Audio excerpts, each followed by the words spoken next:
Thank you for auditing the always positive new music review show hosted by a French professor who every Thursday, almost every Thursday, takes you to what I call the Thunderground, a place where I review an artist who's independent or an artist who's not independent but I'd never heard of before this week. I had heard of Sega Bodega, and their release this week is something I'm a really big fan of. I've known about Sega Bodega just since I reviewed the Shy Girl album, and he had at least one song on there.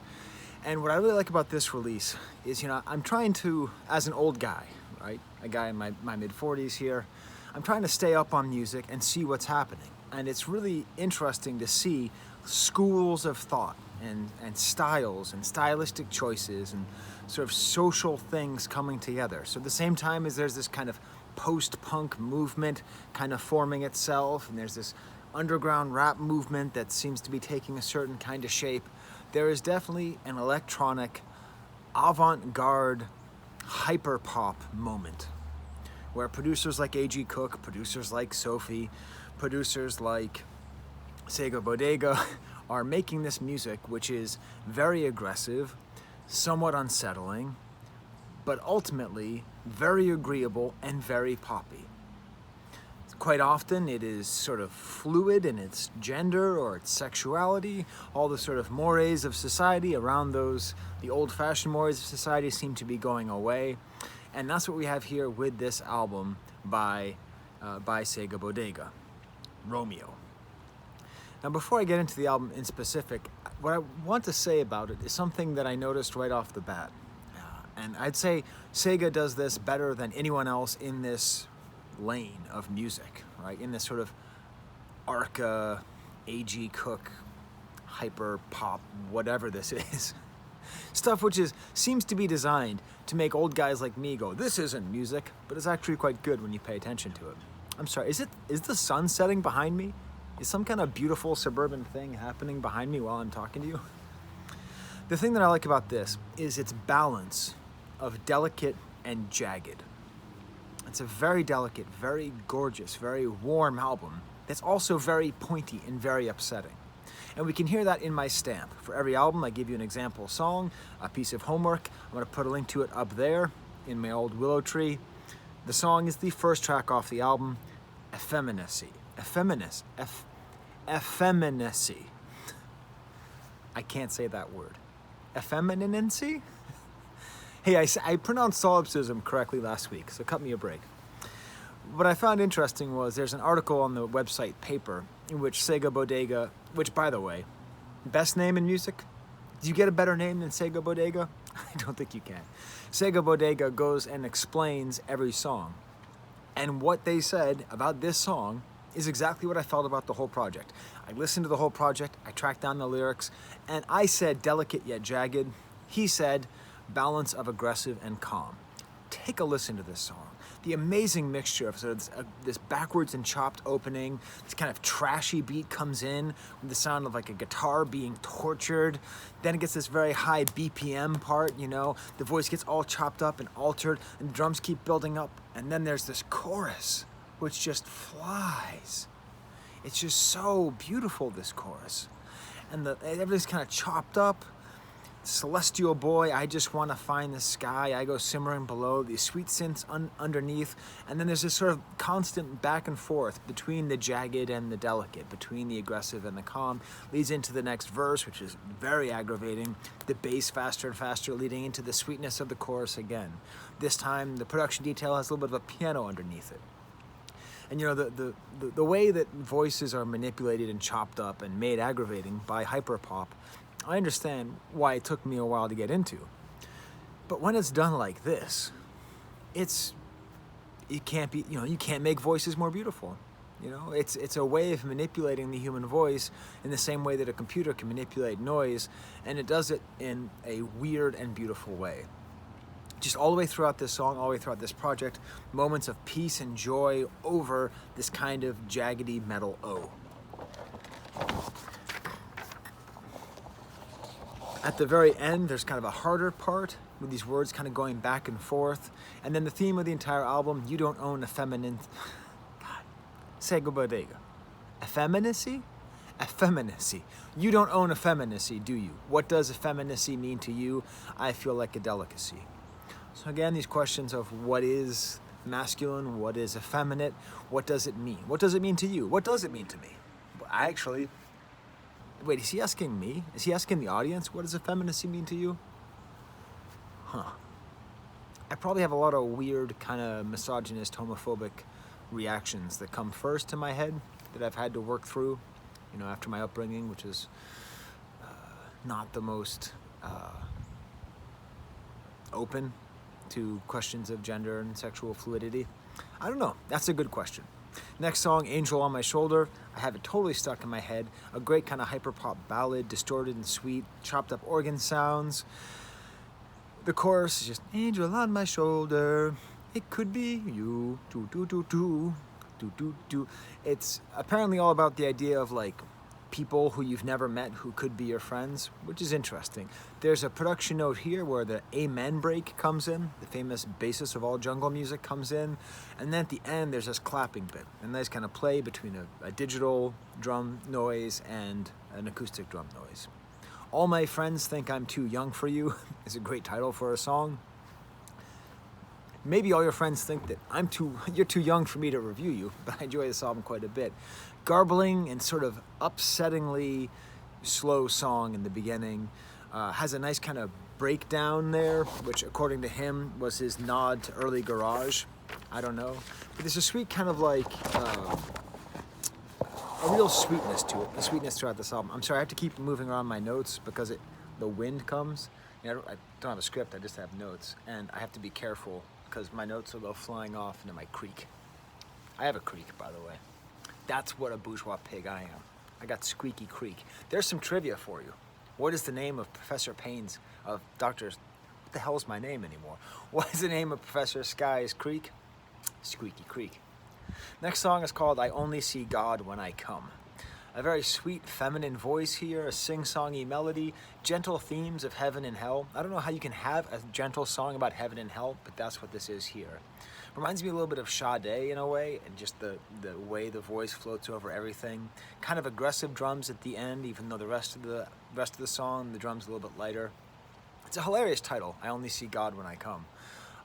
Obviously sexual, but hey, if you're seeing God when you come, I wouldn't put that in the category of like I've never seen God, no matter what I was doing. So, if you see God when that happens, that's good. You should be happy, Okay. I Need Nothing From You, another gentle song, very great, like a really great melody. His melody work all the way throughout is surprisingly good. I'm saying surprisingly good for someone in this lane of kind of agitating hyper-pop, avant-garde, glitchy, whatever. And what's interesting is, according to him, he was inspired by, I assume, the O Brother Where Art Thou soundtrack and the music by Alison Krauss. Down to the river to pray. You know that song. And when you hear that, and then you hear this after, I listen to them back to back, and it totally works. It totally works as a comparison. It totally makes sense that this is a weird kind of 21st century version of that gentle bluegrass gospel style hymn. Then we get to some of the really good stuff. I wonder, is the light bad? Should I move? Oh, that is better. Oh, that's way better. That's some camera work right there. There's just no good way to get good light out here. But I can't be inside because it's completely dark and I only want to do natural light. Neuropath, Charlotte Gainsbourg, the daughter of Jane Birkin and Serge Gainsbourg. And this is, she's been featured on a lot of projects lately, in the last decade, but this is probably the best I've heard her used. Mainly because she's singing in this great French and her voice is chopped up. Reminds me a little bit of Mode Selector, which is a high compliment. She kind of has this whisper, like sensual singing to it, and just Sega Bodega really knows how to use her voice. Did I just say knows how to use this? I might have. I've been tired. She's singing this kind of catchy, interesting words. I never actually heard of naturopath. It turns out the word in English is naturopathy, which I hadn't heard of that either. I guess it means natural holistic learning. healing. So it seems to be a song all about the way that, like, that's all a crock. It's all fake. It's all based on just people talking, slick talking you into believing that some kind of non-Western medicine works.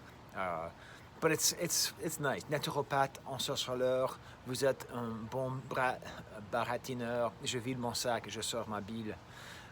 Naturopath, sorcerer, you are a smooth talker, I empty my bag and I get out my bile. An interesting idea. The doctor and Mrs., my wife, is not a fan of non-traditional medicine. As she says, do you know what you call non-traditional medicine that is proven to work? Medicine. She'll be happy that I said that. There go my notes. I'm not joking, it's windy out here. Next song features Arca. Now listen, I've come to love Arca. My video on Arca has done really well for me, and it was a really good way for me to force myself to come to terms with this new sound aesthetic, to learn to just embrace it and love it. And because of Arca, I was able to appreciate Dorian Electra. Arca really is, in some ways, a great gateway into all of this music. I suppose Charlie XCX is the real gateway. But what's nice here is that here Sega Bodega is using some actual Arca-ish rhythms. She's from Venezuela, so kind of Latin rhythms, and she's singing in Spanish. Que tierno, que bello, aves vuelo, no miento, es cierto, que tierno, que bello. All about this butterfly and birds in flight. I do not lie. It is true. How tender, how beautiful. Just gorgeous compression of the voice, and the way, again, Sega Bodega has an ability. He has not that many guest appearances, and and he's singing a lot. He's always capable of doing this great vocal production. Romeo is the next song. Now, apparently this whole album is like a concept album about a female made out of light that he's in love with. I don't actually fully get that, but maybe that's what this song is about. This is the most kind of straight pop song, kind of a booming drums, most kind of straightforward, very kind of catchy song, keeps on saying early in the morning. It almost feels to me like this could be a TikTok song. Do I know enough about TikTok to say that? No, I don't. But I get the sense this could be a TikTok song, but a very sweet melody. So let's just go over again the things that I'm emphasizing about Sega Bodega. Great name, great melody work, excellent manipulation of vocals, and a consistent, sweet, sour, jagged, gentle ability to navigate between those two modes. Features Isame French, who's apparently a makeup artist. And this is cool because it sort of starts off and you think it's going to sound like Where's My Mind by the Pixies, but then it becomes almost like a Philip Glass kind of like ritualistic sound, some vocoder sound, all the way, the production, the vocal production on this song, at some point sounds like an entire like legion of ghosts, and turns out this entire song is dedicated to the sadly deceased Sophie. I have been asked if I would make a video about Sophie. I don't think I will. Maybe if they release something posthumously, that'll give me a chance to do it in an honest way. But it's funny because in the years before I started doing this channel, there are very few new artists that because I got Tidal in 2016 because of Life of Pablo, and every once in a while I would just click on the new music stuff, be like, is there anything good out there? And there's Ghost Poet, I like that. Young Fathers, I like that. And then Sophie was the other one. That was the other one that I sort of discovered naturally. But this is a beautiful song about loss. I am at a loss with how to deal with so much loss. Sega Bodega wrote a great lyric.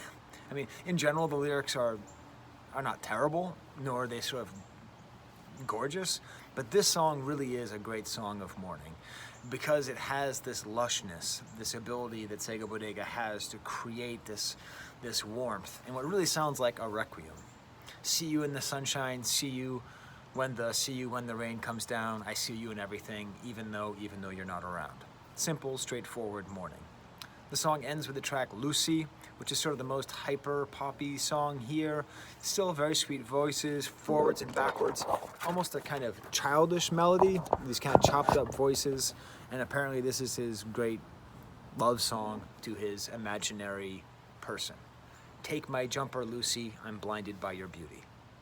So there's my review of Sega Bodega as my notes fly off into the wind. Maybe I'll do a video down by Squeaky Creek someday. But there you go. I hope you have enjoyed this trip down to the Thunderground. And if you don't know Sega Bodega, pay attention, because I think he is a very good producer who will hopefully be producing a lot more. Okay. Now, I can go inside and warm up. So you see? See, it's you see the creek? See that down there? There's Squeaky Creek. It's nice. I'm a lucky man. All right, till tomorrow. Well, not tomorrow. Not tomorrow, okay? Give me a break. I need a break. Here's the camera.